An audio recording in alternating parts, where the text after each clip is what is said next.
Então, muito boa tarde. Boa tarde. Boa tarde. Antes de mais, quero-te agradecer, irmã, por teres vindo aqui. Muito obrigado. Vou introduzir a Ana Ju muito brevemente. A Ana Ju tem 27 anos, ou vais fazer 27 anos agora, não é? 27 anos amanhã. 27 anos amanhã, então está quase, falta pouco. Ainda tem 26. Nascida a 24 de agosto de 1994. De origem guinense. Nasceste na Guiné ou em Portugal? Portugal. Nasceste em Portugal. Ok. E viveste em Portugal até que idade? 9 Até aos 9 anos. E depois dos 9 anos vens para UK. Uhum. Uau. Não sei se gostarias de começar um bocado por aí, falares um bocadinho como é que foi o teu processo, a tua experiência um bocado em Portugal, nos teus primeiros anos de escola, até chegares aqui à Inglaterra. Podemos ir um bocado por aí. Sim, tipo, ok, nasci em Portugal.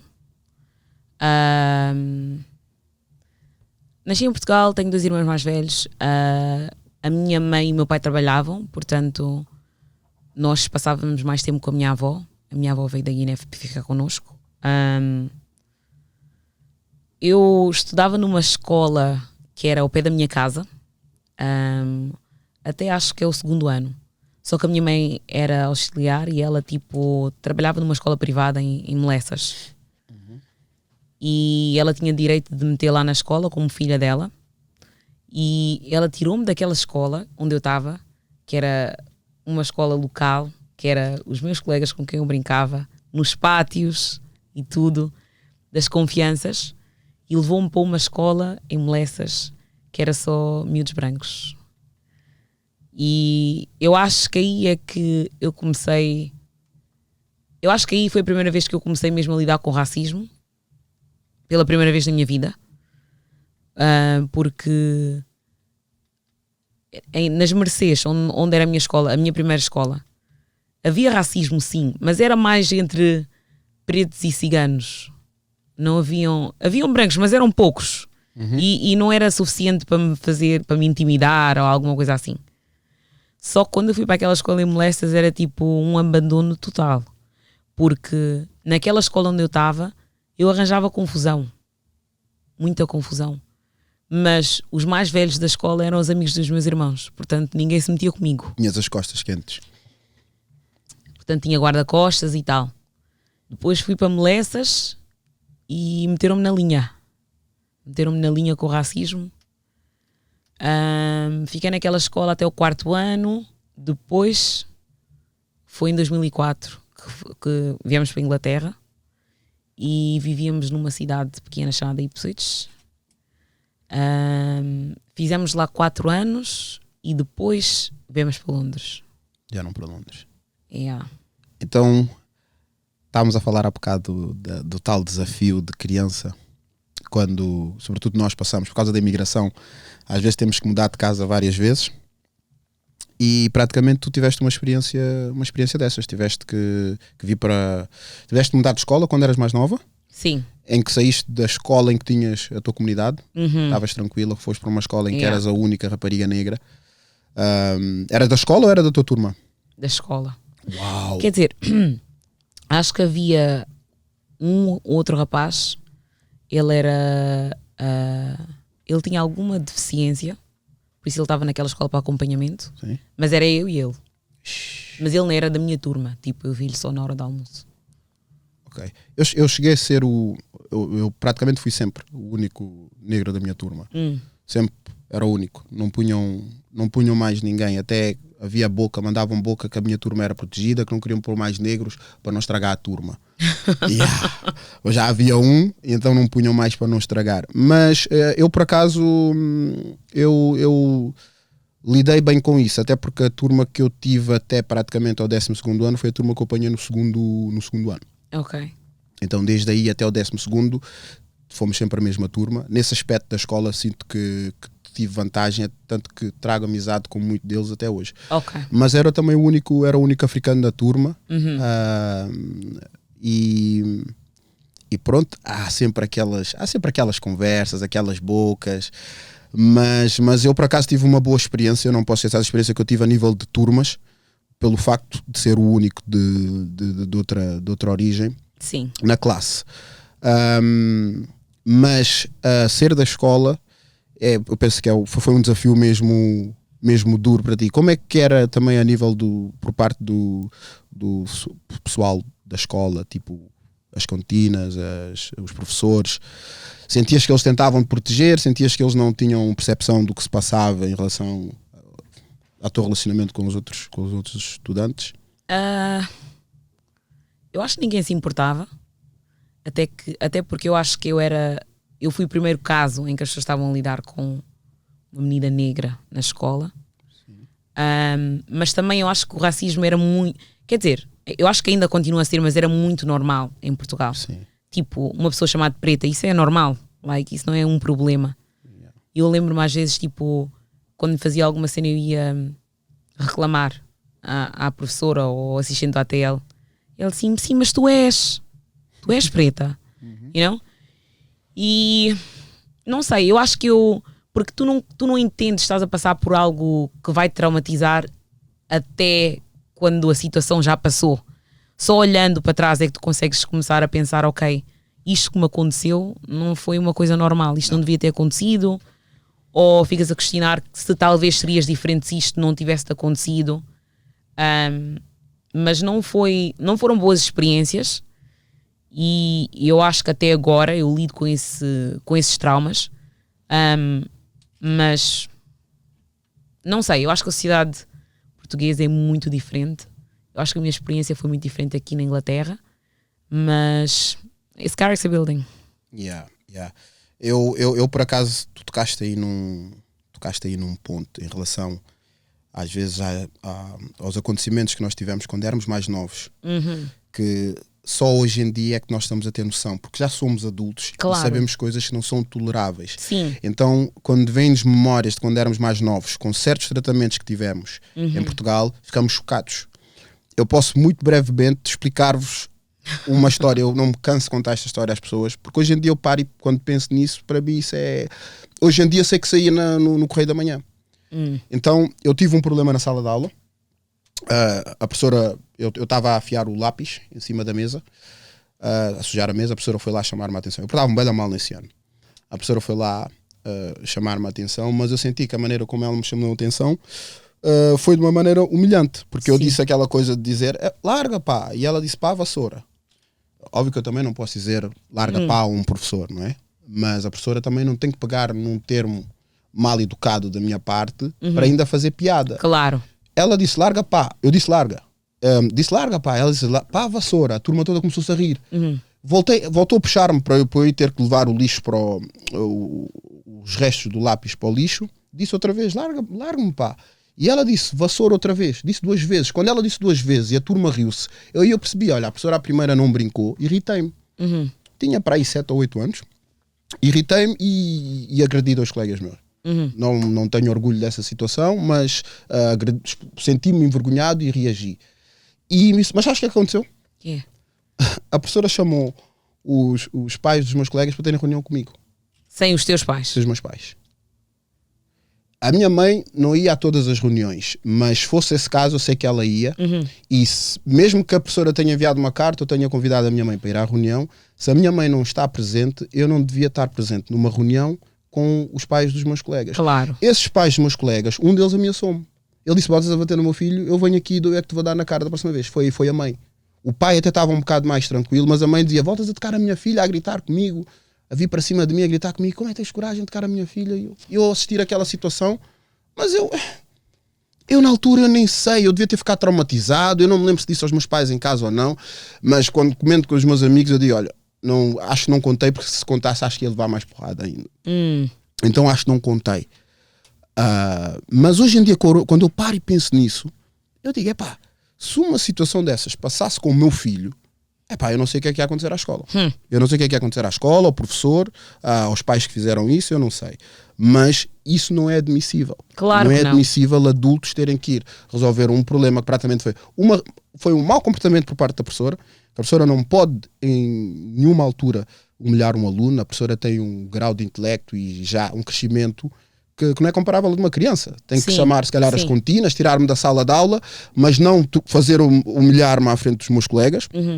E depois disso ainda, tipo, trazer os pais deles para terem reunião comigo. Eu de 8 anos, o que é que eu lhes vou dizer? O que é que eu sei falar com adultos? O que é que eu sabia? Então, tocaste nesse aspecto e eu recordei-me logo dessa situação que hoje em dia eu paro e penso e digo, é inadmissível uma situação dessas acontecer. Imagina que fosse ao contrário.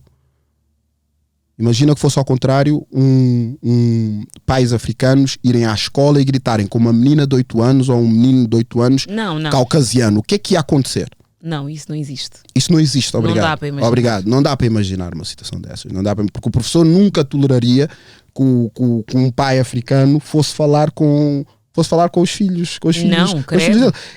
Não sei quem aqui é preso, não sei quem aqui é... São protegidos. Entendes? Olha, é uma situação mesmo que eu não tenho problemas nenhum em partilhar com as pessoas, porque sinto que muitos de nós tivemos situações semelhantes. Exato. O meu irmão teve uma semelhante.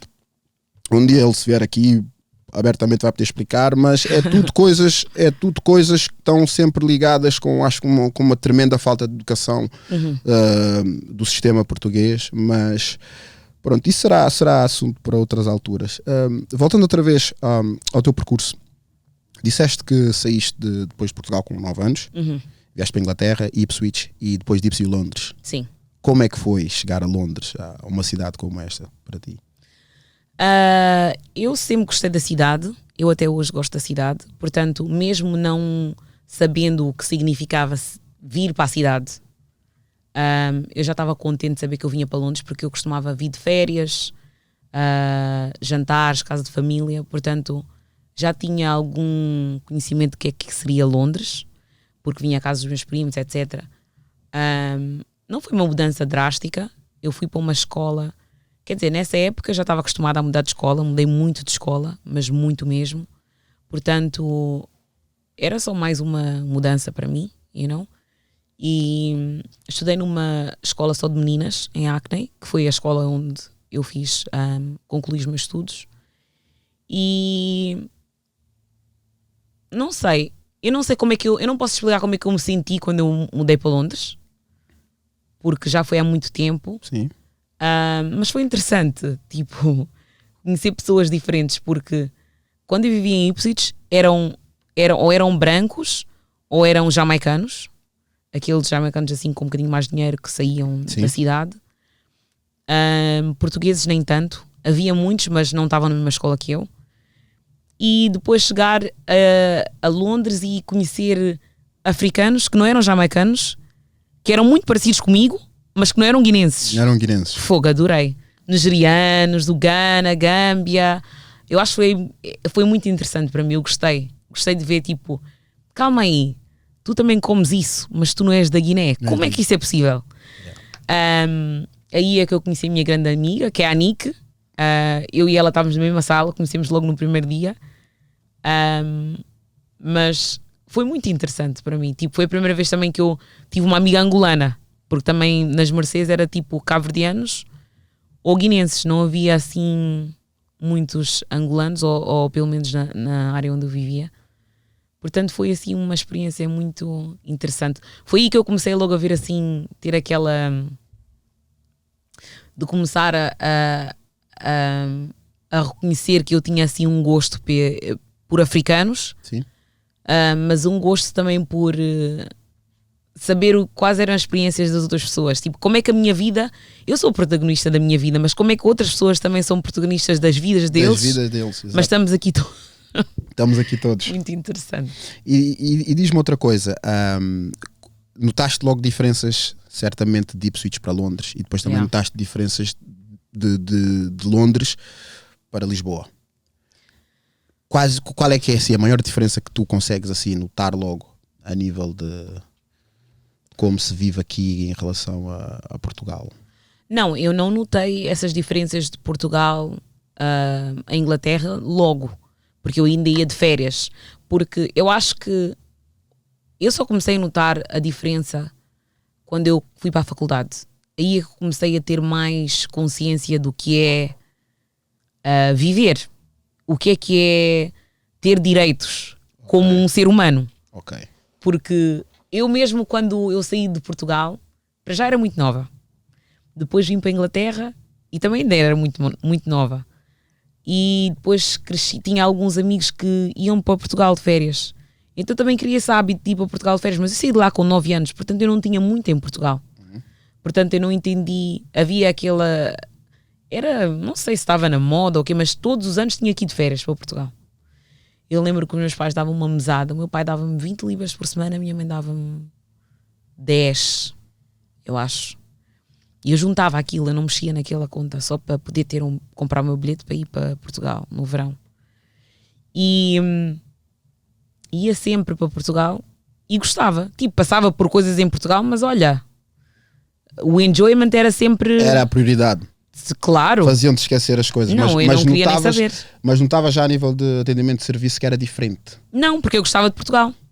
Nem ligavas? I was like, oh my God, Portugal é tão fixe, quando chegas lá fazes isto, fazes aquilo. Yeah. E é tipo, é como se fosse um Stockholm Syndrome, não é? Que é tipo, ficas tanto tempo num sítio que tu acabas por achar que aquilo é o comportamento normal e qualquer coisa fora daquilo acaba por ser, só porque é diferente, não quer dizer que é negativo, mas para ti, na tua cabeça, porque já estás acostumado àquele sofrimento, tu achas que aquilo é normal. Portanto, eu não notei logo a diferença. A diferença para mim veio quando eu comecei já a ter conversas. Sabe quando começas a estudar, começas a abrir o teu horizonte, começa a, começas a ver que o mundo não é só o teu quintal. Começas a ter conversas, começam-te a dizer coisas, tu dizes, uau, eu já passei por isso, mas eu nunca ia conseguir te explicar exatamente o que é que isso era. E começas a comparar a tua vida, comecei a comparar a minha vida da cidade onde eu vivia, que eu estudei em Portsmouth, com Londres. E depois a ver que tipo, ok, tem aqui alguma diferença, mas eu não sei bem o que é. Mas eu vou descobrir. Mas vais descobrir. E depois de Londres com Ipswich, também assim tem uma diferença. Mas eu não sei bem o que é, mas eu vou descobrir. Vais descobrir. E depois assim, vendo quais eram as diferenças, e eu comecei a ver que, ok, algumas coisas não estão certas, mas eu acho que só conhecendo pessoas, só viajando e estudando, eu acho que foi a única forma de eu poder entender o que é que era certo, o que é que era errado e porquê que era certo e porquê que era errado. Sim. Porque se não fosse por isso eu não ia ver mal nenhum em Portugal e até hoje ia de férias para lá para gastar o meu dinheiro e viver a minha vida. Claro. Em relação à escola, aqui em Inglaterra, notaste diferenças em relação ao sistema de ensino aqui, como é que funciona com o ensino português? Sentiste diferenças?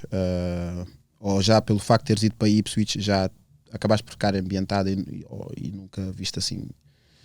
Não consegues fazer uma comparação em relação a Portugal? Porque saíste lá praticamente com 9 anos, né? Estudaste até o terceiro ano em Portugal. Sim.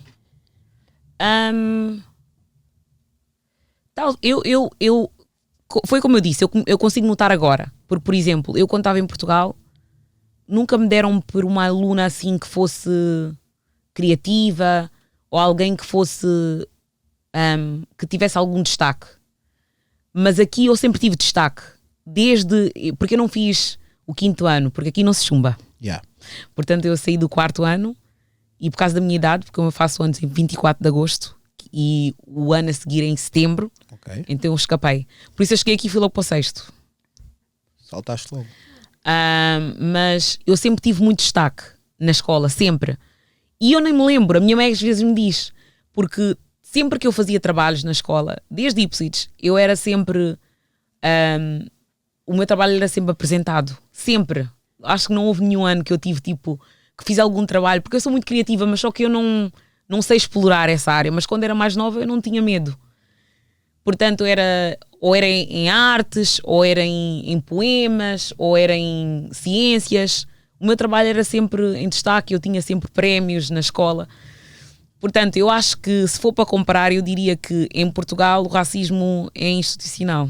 Portanto, mesmo que tu tenhas algum destaque, eu acho que tem alguma coisa que não deixa que eles empurrem aqueles estudantes que sejam negros ou minorias.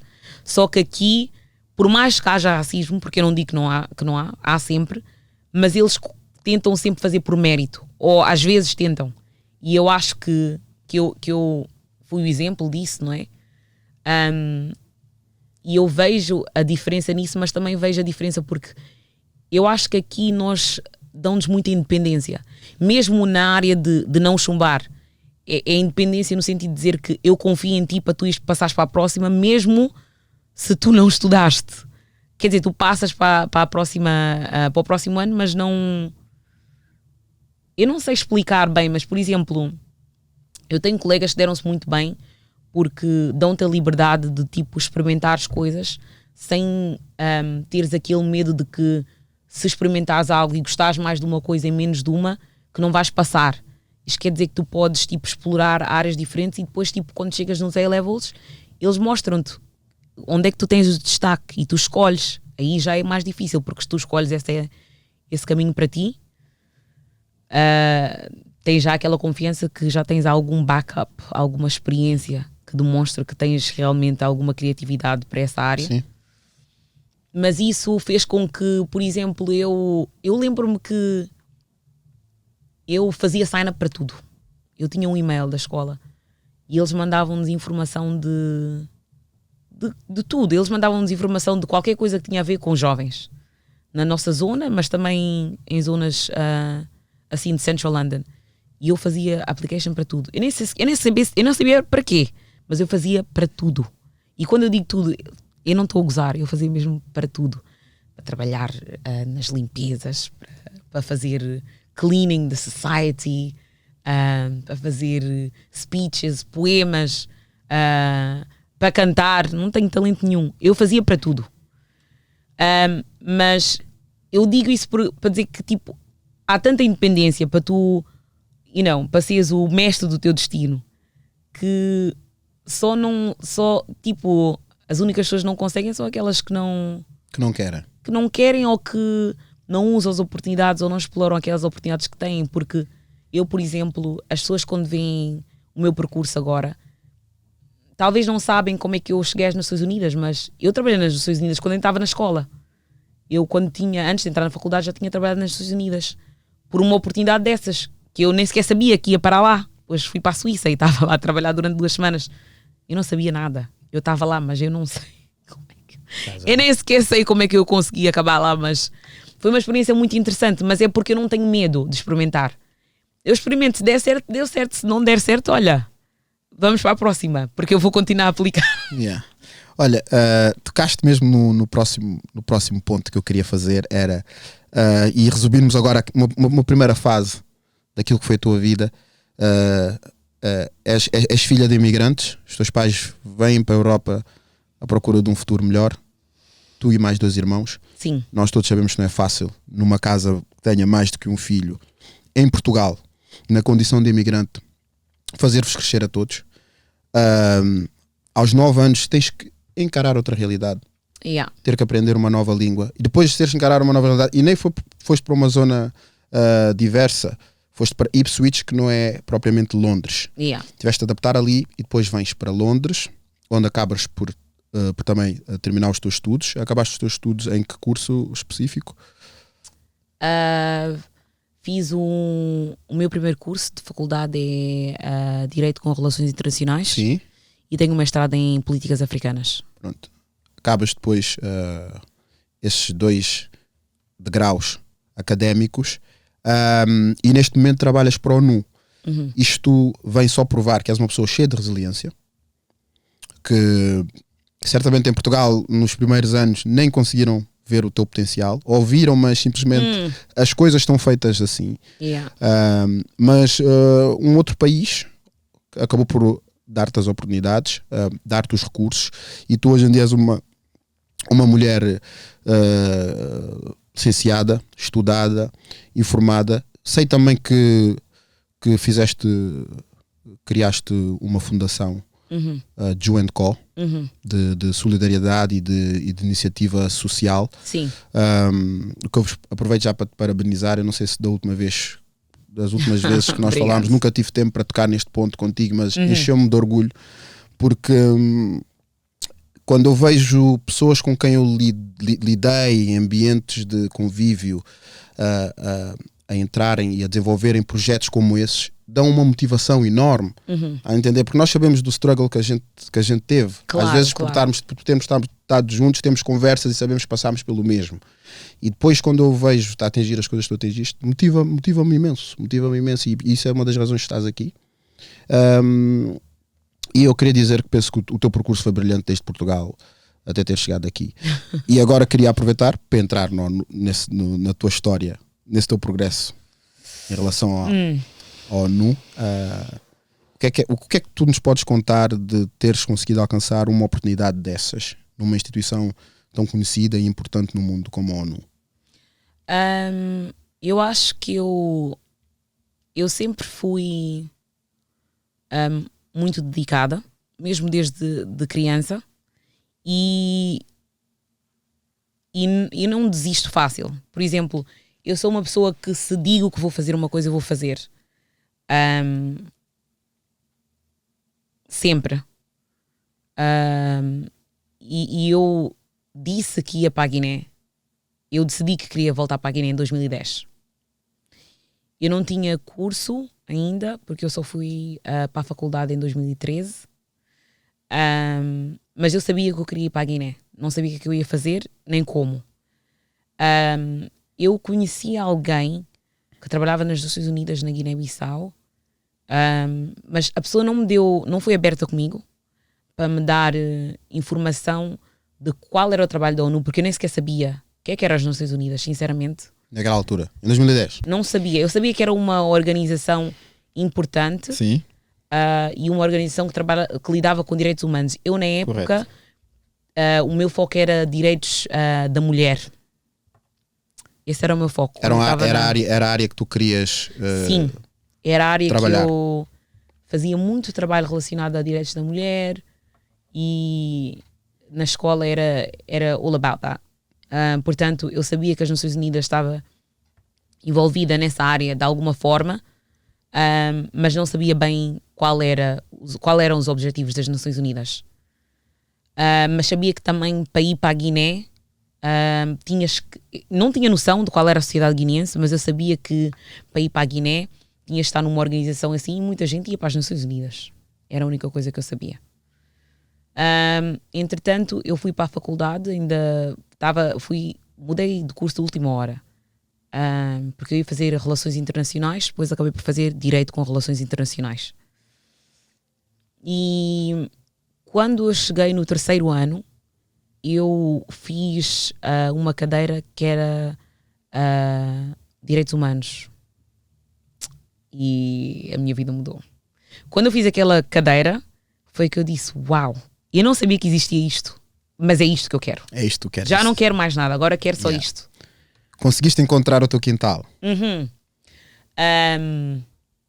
Encaixava com os direitos das mulheres também, estava lá incluído, mas também explorava a Declaração Universal dos Direitos Humanos e essas coisas assim, que eu ainda não tinha bem noção do que era, mas já estava muito interessada. Então, quando eu acabei de fazer o meu curso, sabia que queria viajar, mas não tinha dinheiro. Disse: ok, isto não é um problema, já passámos por pior. Então eu arranjei um trabalho no Sainsbury's. E trabalhei lá. Eu trabalhava na faculdade como ambassador, que era tipo quem levava os novos candidatos à faculdade para conhecer, isto é aqui. Pagava muito bem, mas era pouco trabalho. Ok. E depois, quando acabei o curso... Desculpa interromper, estavas também envolvida nos eventos da Associação de Estudantes e essas coisas? Sim, okay. Sim, sempre. Não tinha assim um muito ativo, porque eu estava mesmo focada nos estudos, mas ao mesmo tempo, quando acabei aquilo, voltei para Londres, comecei a trabalhar no Sainsbury's. Trabalhei no Sainsbury's eu fiz o plano de quanto dinheiro é que eu precisava e para quais países é que eu ia. Eu queria ir para 5 países no início, eu queria ir para Egito, Quénia, Tanzânia, Madagascar, Tailândia e acho que era Filipinas. Acho. Depois, quando eu fiz aquele plano de quanto dinheiro é que eu poderia juntar em 6 meses, eu disse, isto aqui não vai funcionar. Fui uma agência que faz assim viagens para jovens e eles disseram-me que o preço para aqueles países todos que eu queria ir, eu acho que era 1.000 e tal, que para mim naquela época aquilo era impensável, isso não dava para mim. Então reduzi os países, tinha na lista que era Quénia, Tanzânia e Madagascar, que eu queria ir. Fui trabalhar no Sainsbury's, trabalhei no Sainsbury's durante 7 meses, mas o tempo estava já a ficar curto e eu precisava de mais dinheiro. Portanto, fazia um trabalho num bar no centro de Londres. Trabalhava lá, saía do Sainsbury's e ia para aquele trabalho até de madrugada. Depois entrava no Sainsbury's de novo. Aquilo era... eu matei-me, sinceramente. Mas quando és jovem, tu consegues. Quando és jovem, tens a energia. Quando és jovem, tu consegues. Fiz aquilo durante 7 meses, depois o dinheiro chegou. Disse-me, bom, deixa-me começar a arrumar minhas malas. Chegou o dia de viajar, acho que foi dia 2 de março de 2017 que eu comecei a viagem no Quénia. Trabalhei no Quénia durante 1 mês, depois fui para a Tanzânia 1 mês também, Madagascar 1 mês. Mas eu não queria que acabasse. Então eu disse, como é que eu posso fazer agora para ir para a Guiné? E mandei mensagem porque eu também não tenho receio no sentido de dizer, de pedir ajuda. Se eu conheço alguém que eu sei que me possa ajudar, eu peço sempre. Eu não... Pedes informação e fazes muito bem. Sempre. Fazes muito bem, porque isso se continuares com essa postura, vai fazer muita diferença na tua vida. O ser humano precisa de outras pessoas para poder chegar a algum lado. Ninguém é uma ilha. Então, exatamente, tu precisas sempre de recolher informação, criar network. Sim. Para poder chegar. E aqueles que não têm medo e vão à procura, encontram. Então tens que bater à porta. Há uma porta que se há de abrir. Sim. E praticamente é o que aconteceu contigo e vai continuar a acontecer se continuares assim. Muitas não vão abrir, mas vais ter mais probabilidades de conseguir. Claro, porque uma aberta. Por acaso esse meu amigo é um amigo do Chile. Por isso boas amizades do Chile. Guintes catando do Chile. Estão a ver, nem tudo é mau no Chile, Paulo. Não. Estás a ver, Paulo? Quando eu digo que chilar é bom. Às vezes encontras negócios, oportunidades da vida. Sim. Eu lembro-me, eu estava em Madagascar e mandei um e-mail, mandei-lhe uma mensagem, eu disse, olha, estou à procura de um trabalho na Guiné, sabes de alguma oportunidade? E ele mandou-me um link. Ele disse, olha, isto aqui são estágios no Nyogbis, que era uma missão das Nações Unidas na Guiné-Bissau, que fechou o ano passado. E ele disse, tenta. E eu candidatei-me. Mas só que nas Nações Unidas o que as pessoas não sabem é que demora muito tempo eu dar uma resposta. Portanto, eu fiz aquela... candidatei-me em...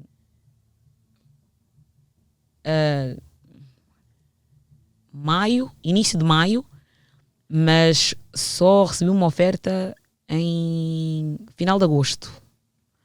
Já tinha voltado para Londres, já tinha começado outro trabalho e recebi aquela oferta de trabalho, era um estágio, so unpaid internship. Mas claro, como eu disse, riço cabeça. Estava num trabalho que pagava bué bem. Os meus pais olharam para mim e disseram, mas porquê tu és assim? Eu disse, esta oportunidade aqui, vocês não sabem, tenho que ir. Estava naquele trabalho, fiz o mesmo, fiz 3 meses mais, fiz mais 3 meses e depois juntei, mas eu já tinha assim noção de que eu ia para a Guiné, eu já não estava com a cabeça aqui. Okay. Portanto, eu mesmo trabalhando naquele sítio, eu já estava a juntar dinheiro e eu disse que se houver alguma oportunidade eu vou. E veio aquela oportunidade. Portanto, eu aceitei, fui para a Guiné e fiz o estágio lá de 7 meses. E eu queria continuar. Só que eles disseram que eu não podia porque na missão a idade mínima era 25 anos e eu só tinha 22, acho, na época. Eles disseram, por que não vais fazer um mestrado? Vai fazer um mestrado, tipo, e volta, vai queimar tempo. E eu lembro-me, eu estava tão triste de sair da Guiné, porque eu gostava tanto, e eu disse, tipo, fogo, se eu for agora, tipo, não vai ser a mesma coisa, e estava no meu plano, agora vou ter que voltar. E eu não queria fazer mestrado, porque eu já estava farta de estudar. Tipo, o meu primeiro curso foi muito intenso, porque foi direito, era muito intenso, era muito difícil mesmo. Eu disse, fogo, eu vou fazer o quê na escola? Não quero fazer mais direito, já não é esse percurso que eu queria. Depois, tipo, estava a pensar, eu disse, talvez vou fazer algo que eu goste, uma coisa do meu interesse, porque nessa época já tinha viajado para alguns países africanos, e queria saber mais sobre a história. Então disse, deixa-me fazer políticas africanas, né? Que fui para SOAS. E foi o melhor ano da minha vida. Até hoje. O teu mestrado acabou por ser a melhor coisa que a já melhor fiz. coisa que tu fizeste. Melhor. Uau. Eu acho que não tem nada que eu possa comparar com aquele ano. Foi um ano mais intenso da minha vida, mas foi o melhor. Aprendeste, evoluíste, aconteceram muitas coisas. Conheci pessoas para a vida inteira. Cresci muito. A minha perspectiva mudou. Tipo, o crescimento que eu tive, digamos, de 2016, que foi depois de eu acabar a faculdade. Ok, maybe esse exemplo não. De 2010 até 2018, o growth que eu tive nesses anos e o growth que eu tive naquele ano é maior. É muito maior. Porque eu conheci pessoas que para já viveram em todos os países do mundo. Eu acho que não conheci ninguém. Acho que não me falta conhecer ninguém de algum país africano. Conheço ao menos uma pessoa de todos os 54 países. E isso deu-te uma perspectiva das coisas completamente diferente. Sim. E também fez-me questionar a minha forma de pensar. Coisas que eu achava que eu estava certa, que eu tive mesmo que olhar no espelho e dizer: oh my God, estavas mesmo errada. Estavas mesmo errada, estás a pensar não, mal. mas completamente errada. Mas isso é que te faz evoluir, quando tu Exato. tens noção que não estás sempre certo. Isso é o melhor que tu podes fazer. Eu tinha duas perguntas, mas não queria perder muito o nosso tempo antes de fazer outras perguntas também super interessantes. Mas o que eu pergunto é, tu como filha mais nova, não tiveste desafio por parte dos teus pais, não te desafiaram porque eras mais nova a ir para essas aventuras, para ir... Obviamente estavas a seguir aquilo que tu sonhavas, mas eras muito nova. Os teus pais não puseram ali uma pedra no caminho ou foi tranquilo? Os meus pais desafiam-me até hoje. Até hoje. Os meus pais desafiaram-me hoje de manhã. Tu és a destemida. Sou. És como eu. Eu também sou. Eu acho que temos a particularidade de sermos os mais novos, não levamos tanta porrada, então temos menos medo dos nossos pais. Oh, yeah, maybe. O meu irmão tem muito mais medo do meu pai e da minha mãe do que eu. Mas eu acho que está ligado à parte. Eles bateram-lhes mais a eles do que a nós, então. Eles levaram com aquela educação ainda fresca dos nossos pais. E nós já éramos o Codé se escapa. Já não tinha mais paciência. Então eu acho que estou-me a identificar contigo nesse aspecto. Não, eu não. Mas tu és menina e por isso é que eu estou a fazer essa pergunta. Sim. Eu sou. Desculpa. Não, sexo feminino. Eu que os guineenses dizem, riso cabeça. Mas eu não vejo isso como. Não é negativo para mim, porque. Eu não gosto de olhar, eu não vivo a minha vida com medo, a coisa que eu mais temia, a única coisa que eu me lembro de ter medo mesmo e de ter mesmo que olhar para o espelho e dizer, olha, chega, era avião. Eu tinha muito medo, tipo, eu ia para Portugal todos os anos de férias, mas todos os dias, todas as viagens, no dia antes, eu passava a noite a chorar, mas a chorar mesmo a sério, a dizer, fogo, será que vale a pena? Eu conheço pessoas que não viajam sozinhas de avião. Então é problema para viajar. Exato. Se não forem com alguém, não vão. Eu fico a dizer, mas avião é mais seguro que carro. Mas não, avião se caíres ali não te sobrevives. Eu disse, mas a probabilidade é baixa.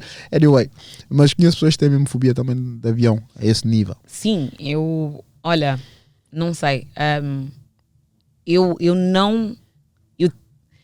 acho que até hoje tenho algum medo, mas eu acho que o que eu quero alcançar vai para além disso. Por isso eu digo, ok, isto aqui. E depois tenho aquela mentalidade de, olha, a minha mãe, ela que me ensinou isso, mas agora acho que ela se arrepende, né? Porque eu levo isso com tudo. Ela diz assim, se o teu dia de chegar, se o dia que chegou, cara morre.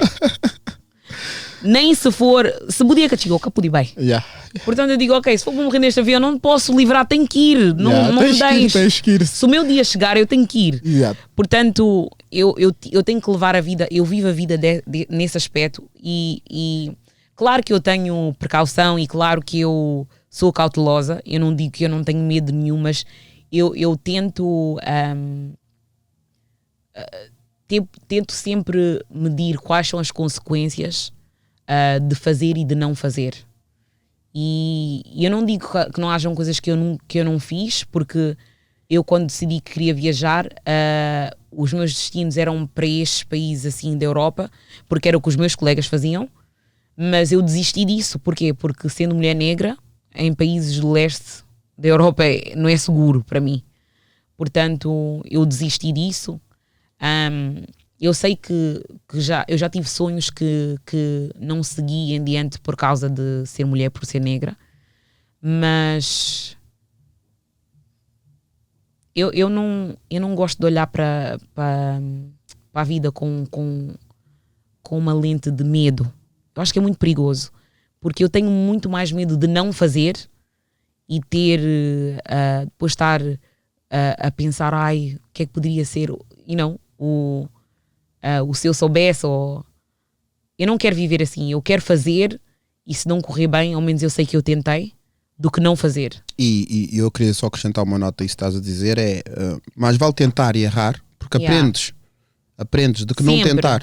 É isso que acho que é importante nós tentarmos mentalizarmos. Nós constantemente, o medo é uma coisa natural do ser humano. Sim. É normal ter medo, sobretudo quando queres fazer coisas que tu sabes que vão ser importantes para ti, tu ficas com medo, mas tu tens que encarar esse medo, porque depois de encarar esse medo é que tu vais evoluir. Sempre. E depois, mesmo que os resultados não sejam os resultados que esperas, vais ter uma lição nesse percurso, e ou alteras e melhoras, ou então vês que não era de facto aquilo que tu querias e vais continuando a procurar aquilo que tu queres. Porque eu acho que na vida às vezes nós não sabemos aquilo que queremos, mas temos que ir tentando. Exato. Até sentirmos-nos confortável num sítio. E depois no meio dessa jornada toda há toda uma experiência que se acumula, pessoas que se conhecem e até aspectos que se aprendem de cada uma das tentativas que hão de ser importantes um dia. Eu queria que tu falasses agora um bocado sobre a tua experiência na ONU. Como é que tem sido? Eu lembro que uma vez falámos e fiz algumas questões, mas gostaria que relembrasse um bocado qual é o vosso trabalho e como é que... Ia querer que tu me explicasses aquilo que são os aspectos. Não quero que fales mal do teu patrão, mas que tu digas... É difícil. Aquilo que são as coisas que estas instituições internacionais podem improvisar e aquilo que de facto elas marcam a diferença. Eu acho que trabalhando na ONU é interessante em dois aspectos, porque todas as pessoas que me conhecem ficam muito surpreendidas de saber que eu trabalho na ONU, porque quando têm diálogos comigo, mas a organização de trabalhos é completamente contra tudo o que tu achas, Okay. Everything that you stand for. Mas ao mesmo tempo eu fico orgulhosa de estar no projeto onde eu estou, porque eu trabalho no laboratório de aceleração do PNUD, que é um projeto que existe em 92 países. Não, são 92 laboratórios em 114 países, e o trabalho dos laboratórios é tirar aquele protagonismo do PNUD, porque eu estou no PNUD. Isso quer dizer o quê? Eu não é o programa portanto, nós temos, quando as pessoas falam, temos a ONU, sim, mas depois dentro da ONU tem agências. Okay. Portanto, as pessoas conhecem muito a Unicef, conhecem o Banco Mundial, mas só que o PNUD é a agência mais velha, que é a agência mesmo, a primeira agência das Nações Unidas, que é o Programa para o Desenvolvimento. E como estrutura ainda existe. Ainda existe. Exato. E nesse projeto onde eu estou, para tirar aquele protagonismo do PNUD, o que é que acontece? Nós temos como objetivo de ir diretamente às comunidades e não podemos nunca elaborar um projeto sem a contribuição deles. Portanto, digamos que vamos para Bubaque, né? E fazemos uma observação para ver o que é que se está a passar lá. E temos diálogo ou workshops com as comunidades. E eles dizem-nos, por exemplo, em relação a serviços públicos, quais são as limitações que eles têm no dia-a-dia. E fazemos uma síntese para ver quais são os problemas que eles têm, mas ao mesmo tempo temos que logo que os questionar sobre quais são as soluções que eles já tentaram e porque é que não funcionaram. E a partir daí, o que é que nós fazemos? Ou elaboramos uma das soluções que eles já tiveram no passado, ou trabalhamos com eles para desenvolver uma solução. Mas temos 3 passos que temos que fazer sempre. Portanto, o primeiro passo é mapeamento das soluções. Que temos que mapear o que é que eles já tentaram. e depois, a partir daí, podemos fazer a síntese de ou seguir em diante com uma das soluções que eles já tentaram, ou desenvolver uma solução com eles. A partir daí, temos que passar para a exploração. Na exploração, o que é que nós temos que fazer? Temos que fazer inquéritos com membros da comunidade para eles nos dizerem se eles acham que esta solução ou este problema que existe realmente existe. Porque às vezes nós chegamos e achamos que isto é um problema, mas que na comunidade não é um problema nenhum. Isto é a forma deles de viver. Ok. Portanto, aquele inquérito deixa-nos saber se realmente é um problema ou não. Porque nós não podemos seguir em frente se não for um problema. Acaba logo ali. Portanto, fazemos aquele inquérito e eles dizem-nos, por exemplo, sim, para ir fazer o meu documento no Ministério da Justiça é muito difícil, isto é um problema. Fazemos aquele inquérito. Mesmo se for óbvio, temos que fazer um inquérito.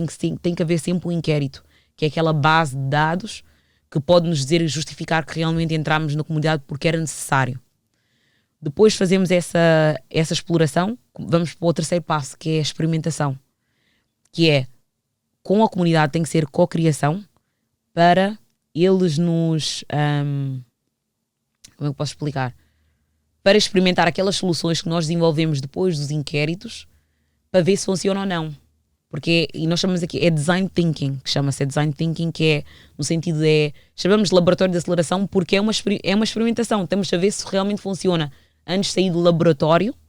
Para ser mesmo implementado tem que ser experimentado. Vamos fazer aquela experimentação em que, por exemplo, uma coisa simples que nós fizemos no Ministério da Justiça é colocar um pressário.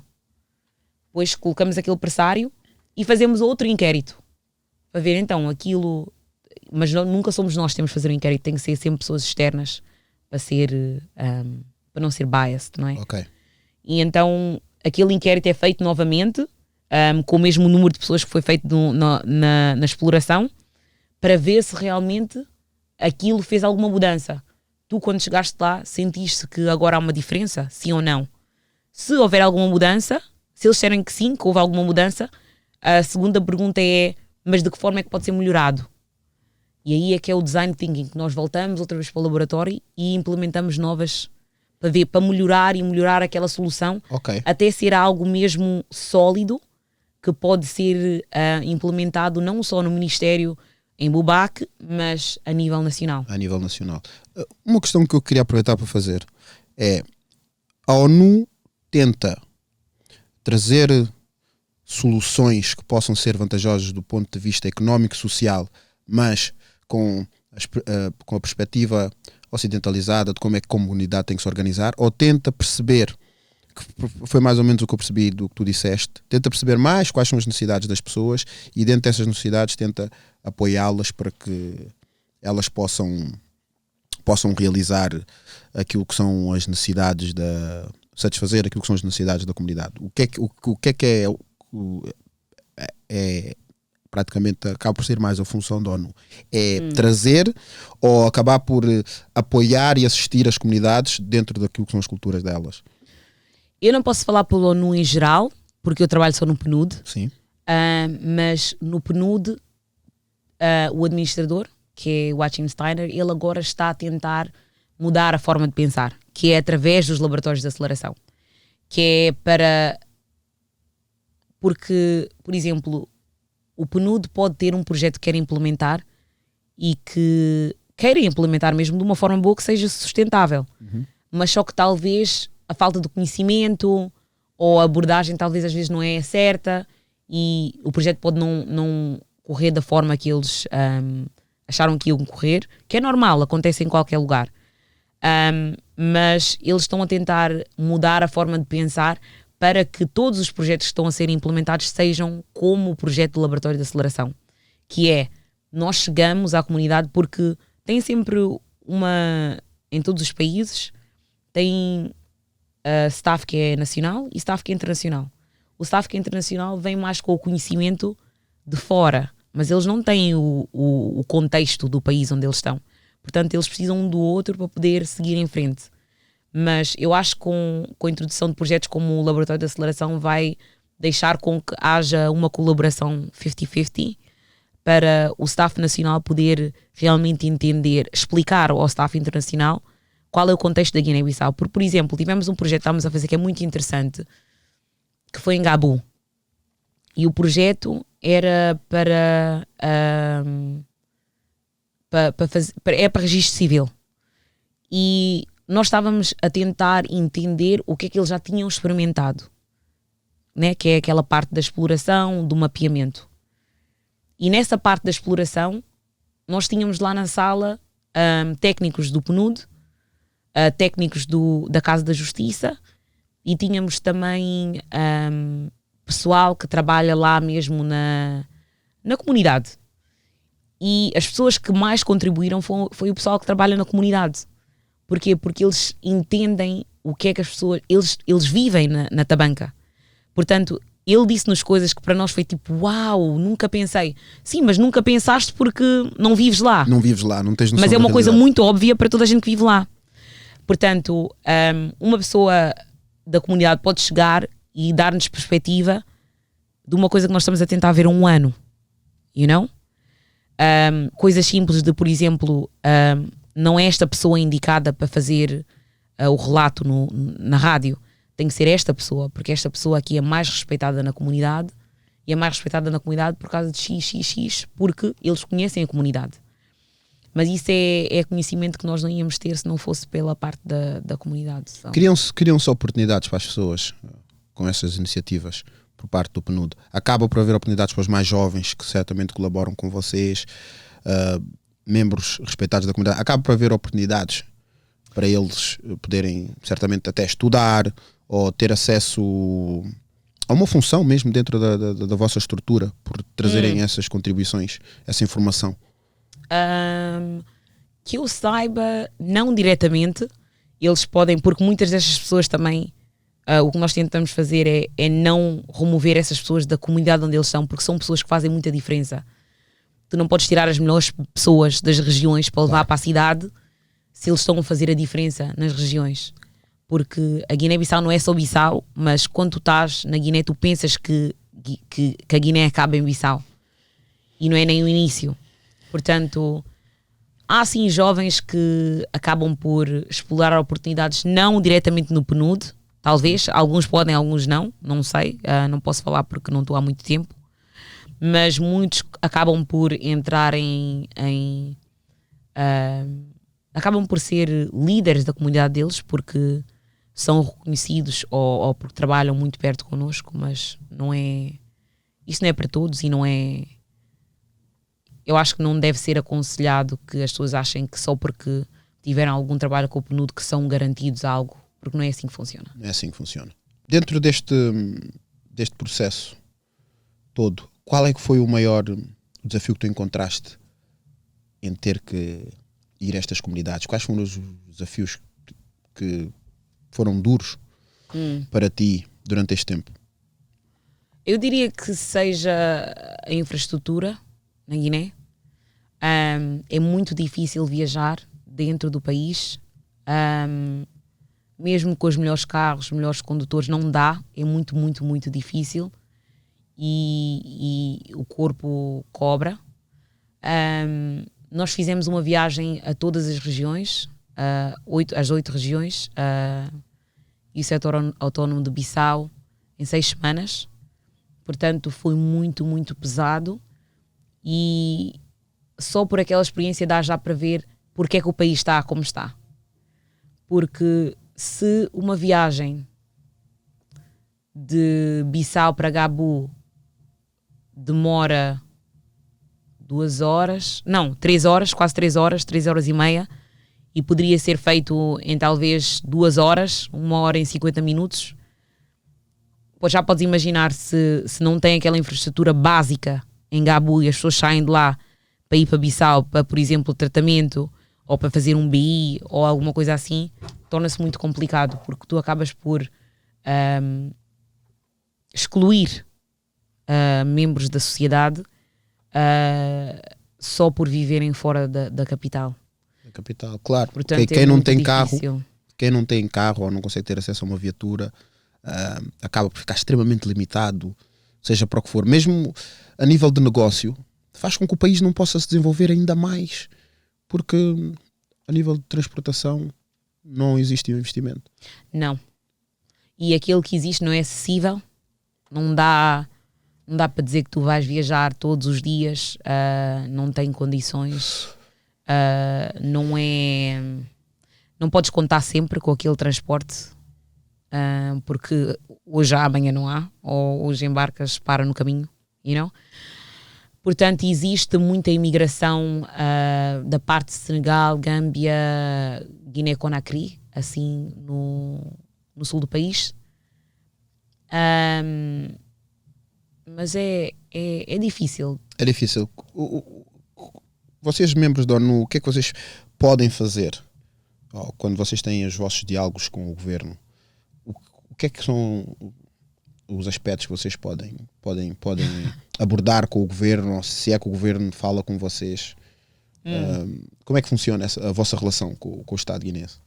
Vou ter que esquivar essa pergunta porque são diálogos censored que não podemos falar. Mas existem. Existem diálogos, Okay. porque as Nações Unidas é uma instituição híbrida, não é? Faz parte do governo. Nós somos o governo ao mesmo tempo. Somos International Civil Servants, mas acabamos por ser trabalhadores do governo e desta instituição internacional. Portanto, o nosso trabalho não existe sem a cooperação do governo. Do governo, dos não existe. governos. Exato. Mas, entretanto, as conversas que nós temos com o governo não são conversas que nós podemos... Claro. Cara, Ok. Mas existe diálogo, existe Sempre. relatório em relação àquilo Sim. que são as circunstâncias das Sim. comunidades para com os governos. E o governo informa-nos do que é que pode e não pode continuar. E não pode continuar. Ok. Tiveste noutros países a fazer o mesmo trabalho para além da Guiné? Ou tiveste neste momento? Sim, mas não com a ONU. Portanto, fiz um trabalho semelhante em Mombasa, que é Quénia, que eu trabalhei como voluntária chamava-se Street Boys House, que era para dar apoio a jovens abandonados ou órfãos em Mombasa.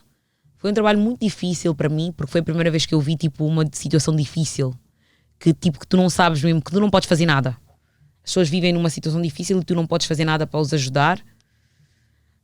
Fiz aquilo durante um mês, depois fui para Tanzânia, fiz o mesmo, em Iringa, não em Dar es Salaam, fiz em Iringa, a mesma coisa, e depois em Madagascar também.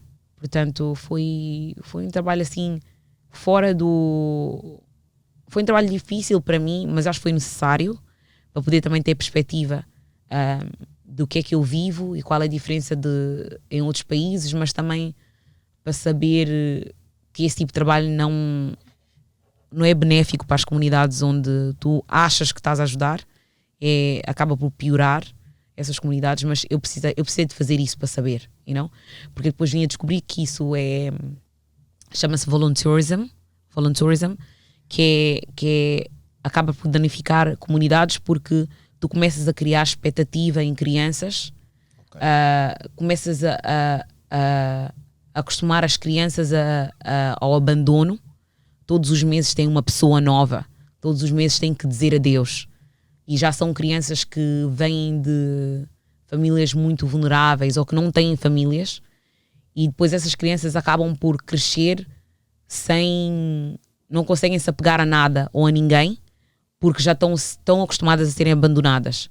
Portanto, isso é uma coisa que agora está a ser debatida, se vale a pena ou não continuar, porque somos nós, jovens privilegiados, por mais que eu não seja aqui, não é? Mas para chegar lá, fui uma jovem privilegiada e abusei de crianças abusei da emoção e dos sentimentos de crianças que não tinham nenhuma autonomia. Eu fiz esse trabalho e achei que era uma grande coisa na época, mas vejo agora que não poderia ter feito isso, mas you live and you learn. Mas é o quê? Hoje em dia estão a chegar à conclusão que várias das iniciativas nessas comunidades acabam depois por ser contraprodutivas, porque gera-se uma expectativa e ela nem sempre pode ser respondida para todos, porque nem há capacidade ou não há os recursos. Sim. E então hoje em dia estão a querer inverter esse processo. Sim. E arranjar alternativas. Sim, arranjar alternativas, porque é assim, quando nós vemos um branco que vai fazer isso nas comunidades, nós chamamos isso de White Savior Complex. Mas há o Diaspora Savior Complex, que é o que nós temos, muitas das vezes. É chegar à Guiné ou chegar ao nosso país de origem e dizer não, eu sei o que é melhor. Mas tu não sabes o que é melhor. Tu só tiveste mais oportunidades para poderes ter uma voz. Mas tu não sabes o que é melhor. Quem sabe o que é melhor é quem vive naquelas dificuldades no dia a dia. Se tu sabes o que é melhor, é provavelmente aqui onde tu vives, tens mais conhecimento do país onde tu estás. Não num país onde tu só ouviste através de histórias ou viveste lá uma semana, you know? A Paula já aponta isso várias vezes quando debatemos a situação de eventualmente um dia irmos viver para a África, e ela faz questão, não sei se queres fazer alguma pergunta nesse aspecto em relação a ela, que é às vezes a postura que nós, filhos afrodescendentes, não é? Que vimos para fora, mas depois queremos ir para a África e queremos impor a parte ocidental nas pessoas que estão lá. Ela critica muito isso, e eu por acaso nunca parei para pensar que nós, indo para a África, nós temos que entender primeiro como é que as coisas funcionam e como é que as pessoas lá pensam, antes de querermos chegar com a arrogância de termos vindo de sociedades desenvolvidas economicamente, mas que não estão necessariamente mais corretas em certas formas de estar. Não sei se queres falar alguma coisa. Eu e a Paula falamos sempre sobre isto, até no Jumba isto era um tema. Não tens nenhuma pergunta, Paulinha? Eu disse para fazerem perguntas. Passei da perspectiva feminina, porque eu depois vou estar aqui a falar.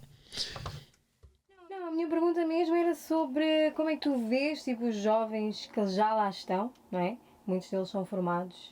Como é que tu vês, se é que tu tens, né? Obviamente, tipo, facilidade em lidar com eles de perto, não é? Porque pronto, o Bissau é pequenino, mas então, toda a gente se conhece de uma certa forma, especialmente os que vêm de fora.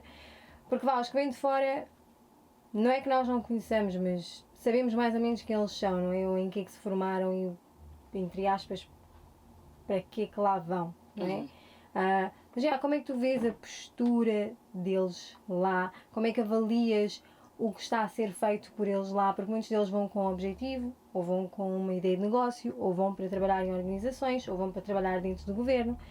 Mas vês alguma evolução, tipo, sei lá, se vês, tipo, pormenorizadamente, tipo, como é que eu vou te explicar? Se vês algum tipo de evolução nesse aspecto, estás a perceber? Porque eu sei que há muitos jovens lá que estão bastante ativos em muita coisa, mas de um modo geral, se tens alguma crítica ou uma opinião sobre isso? Eu não tenho muito acesso aos jovens guineenses que estão a fazer a mudança, porque sendo uma jovem guineense da diáspora, eu não me consigo integrar daquela forma. Eu acho que tu consegues também ver ou tentar entender o que é que eu estou a dizer, porque eu posso chegar à Guiné e as pessoas podem não me identificar logo que eu não sou de lá, mas basta abrir a boca para eles saberem que eu não sou de lá e o comportamento muda automaticamente. As pessoas já não são tão abertas contigo e as pessoas sentem-se inferiores a ti. Talvez por a forma de falares ou do teu background, eles sentem imediatamente que eles não podem ter um diálogo contigo, porque é aquele complexo de inferioridade que nós temos por causa do colonialismo, que as pessoas acham que qualquer coisa que é apegada ou chegada a branco é melhor. E isso não é só a tonalidade da pele, mas é também falar um português melhor ou falar outra língua, uma língua europeia. As pessoas já não têm aquele diálogo contigo de uma forma que tu possas mesmo analisar para ver se realmente eles têm aquele conhecimento da forma que tu achas. Mas tem aqueles jovens que tu encontras de vez em quando que estão em iniciativas como, por exemplo, a Renage ou a Rádio Jovem, ou mesmo na Lusófona. Tu vês que existe uma rede de jovens que fazem esses trabalhos, mas o que é que acontece? Eles não podem levar aquele trabalho em diante para ser o ganha-pão deles, para eles se dedicarem a 100%, porque o governo não apoia essas iniciativas. E também temos que lembrar que a sociedade guineense não é igual à sociedade daqui. Por exemplo, eu tenho vou fazer 27 anos amanhã, mas até agora tenho a oportunidade de continuar, de seguir uma carreira, não tenho filhos, não tenho marido, não tenho uma pressão da sociedade que me diga que eu tenho que parar de fazer uma coisa e começar a minha vida, porque eles chamam aquilo Cália quando eu começo a vida. Quer dizer, tu ainda não começaste a vida, tu és uma criança. E muitos jovens, por exemplo, neste trabalho que eu estou a fazer agora, é muito triste mesmo, porque eu quando estava a fazer essa viagem, para mim eu ficava muito triste mesmo, tipo, eu chegava ao hotel à noite e ficava mesmo tipo assim no escuro, só a pensar tipo, esta gente é excelente. Não era através de algo, mas nós estávamos à procura de, por exemplo, soluções, pessoas que já fizeram alguma coisa de destaque nas comunidades. Eu ficava a olhar para as pessoas e eu ficava tipo, tu nasceste com este talento e tu tentaste fazer algo com isto, mas a tua comunidade mesmo disse para tu parares. O beijo, tu não podes continuar com isto, tens de fazer uma família, tu não podes continuar a fazer estas brincadeiras, que são brincadeiras que aqui desenvolvem o país, que na Guiné eles não aceitam. Toda a gente quer ter a mesma vida, que é acabar a escola, casar, ter filhos. Se és mulher, casar e ter filhos, sim, acabou. Ou se és homem, casar, ter filhos e ter um trabalho, you know? Portanto, eu acho que há muito talento na Guiné, mas é talento que não vai ser descoberto enquanto o governo não apoiar iniciativas como essas, porque tu aqui na Inglaterra podes ser Head of Youth Association e estás a receber um salário muito bom para focares a 100% nisso. Agora, se tu és o Head of Youth Association na Guiné-Bissau, mas tens que ser enfermeiro e trabalhar part-time em outra coisa, tu não vais ter tempo a dedicar para fazeres, para dares o teu melhor e tens a tua família e os teus filhos. Não podes, you know? Portanto, eu acho que há muito potencial na Guiné, de jovens especialmente, que acabam por não ter a oportunidade de ir à frente porque o governo não apoia e o governo não dá prioridade às crianças, não dá prioridade aos jovens e é o maior risco, especialmente do continente africano, sabendo que nós temos a população mais jovem do mundo e não estamos a usar isso como solução para os nossos futuros. Exato. Estamos a deixar os nossos futuros nas mãos de pessoas que já não entendem o mundo moderno ou não aceitam o mundo moderno. É muito perigoso. Eu ia mesmo fazer infelizmente, que eu estou a aprender, isto hoje está a ser uma aula para mim. Eu tinha uma pergunta para fazer que era em relação às mulheres em particular, mas tu tocaste nos jovens, fizeste muito bem, abordaste todos ao mesmo tempo. Mas já agora, o que é que para ti é fundamental? Também haja da parte dos jovens, daqueles que minimamente estão interessados para poderem perseguir uma carreira em que depois possam atingir funções tal como tu atingiste e possam depois ser úteis para o continente. Porque tu praticamente tu acabas por ser uma pessoa que tu fizeste aquilo que eu defendo que nós jovens africanos da diáspora devemos fazer, que é aprender na Europa com a vantagem que a Europa e a América nos dão, que o mundo ocidental nos dá. Já que estamos aqui, aproveitemos da melhor maneira os recursos que existem aqui, mas depois vamos utilizar isso no nosso continente. Sim. Porque só assim é que de facto podemos ser efetivos, porque acontece muito aquilo de muito potencial africano ir para os continentes europeu, asiático ou americano e ficarem lá. Sim. E é impossível tu poderes desenvolver um país sem teres as pessoas capazes para fazer isso. Os Estados Unidos é um dos países mais envolvidos do mundo porque atrai todas as mentes do mundo. Eles fazem questão de atrair todas as mentes do mundo. São dos países que investem mais nesse aspecto. E isso é uma das razões pela qual os Estados Unidos é um dos países mais poderosos economicamente e a nível de tecnologia. Claro. Nem é mais nada. E hoje em dia vemos que a China está a fazer exatamente o mesmo. E a China vai acabar por ter os resultados. Se começar a atrair as mentes do mundo, as mentes e a juventude, toda a gente quer ir para esses grandes países. Sim. Mas ninguém quer ir para a África. Os jovens não querem ir para a África. Claro. E tu estás praticamente a fazer aquilo que passa por ser uma das soluções da África, que é o seu talento de voltar. Aquilo que eu quero praticamente, nós infelizmente vamos ter que acabar com esta conversa, mas isto vai voltar a acontecer, é o que é que achas que é fundamental os jovens, tanto aqui na diáspora como em África, porque o que é que eles precisam de começar a fazer, e também o que é fundamental por parte dos governos para poder assistir nessa evolução de todos, né? E dos países e também do aproveitamento do potencial desta juventude. A pergunta é difícil porque o papel de todos é diferente. Acaba por funcionar como um puzzle. Nós todos temos um papel diferente, mas é tudo para a mesma imagem. Porque os jovens em África, os que conhecem o contexto, têm que reconhecer o poder que eles têm, porque o governo acho que faz muito bom trabalho em tentar fazer entender que tu não tens poder. E quando tu achas que não tens poder, tu ficas na mão das pessoas que não têm os teus interesses, não querem o melhor para ti. As pessoas tentam tirar o crédito do Arab Spring, que aconteceu, acho que foi por volta de 2010, 2012, norte da África, mas aquilo criou uma revolução que, por mais que eles não tenham ido muito longe, as pessoas viram o potencial que os jovens têm e o caos que eles criaram em curto prazo. Portanto, eu acho que os jovens que vivem em África têm que reconhecer o poder que eles têm.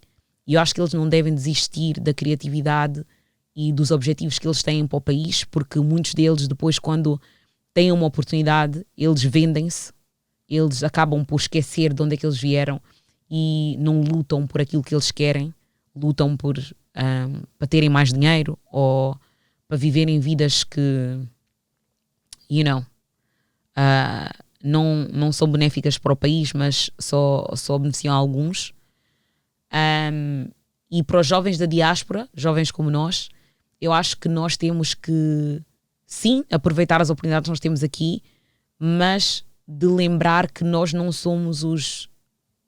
vamos ser os líderes da mudança em África. And that's okay. Eu acho que cada um tem o seu papel e eu acho que nós temos que entender que, por mais que a sabedoria que nós vamos aprender aqui é boa e vai nos levar longe, nós não podemos ser o líder da mudança porque nós acabamos por ser ainda o produto do colonialismo. E de uma forma ou outra nós vamos ter sempre a mentalidade europeia. Eu, por mais que eu diga que Guiné é o meu país, Guiné é isto, Guiné é aquilo, eu acabo sempre por reclamar por coisas pequenas que ainda existem na Guiné. Eu vou reclamar da poeira, eu posso não reclamar disso do dia a dia, mas é uma coisa que me incomoda. Eu não cresci nessa realidade. Já um jovem cresceu em África, isso não é uma coisa que vai estar, não vai ser uma barreira para ele e não vai ser uma coisa que ele vai reclamar. E é uma pessoa que aceita a África por o que ela é. E nós, por mais que nós vamos tentar aceitar a África por o que ela é, nós nunca vamos conseguir fazer isso porque nós não crescemos lá. E vai sempre haver alguma coisa que vai nos espantar, alguma coisa que vai nos fazer pensar se vamos voltar. E eu lembro-me que eu tive um professor uma vez no meu curso que eu perguntei-lhe o que é que eu faço? Porque eles não me aceitam aqui e não me aceitam em África, não me aceitam na Guiné. Onde é que eu vou? E porquê é que eles não me aceitam? E ele disse, porque se alguma coisa fosse para acontecer agora aqui na Guiné, tu provavelmente ias pegar no teu passaporte vermelho e ias-te embora. E eles têm que viver com aquilo.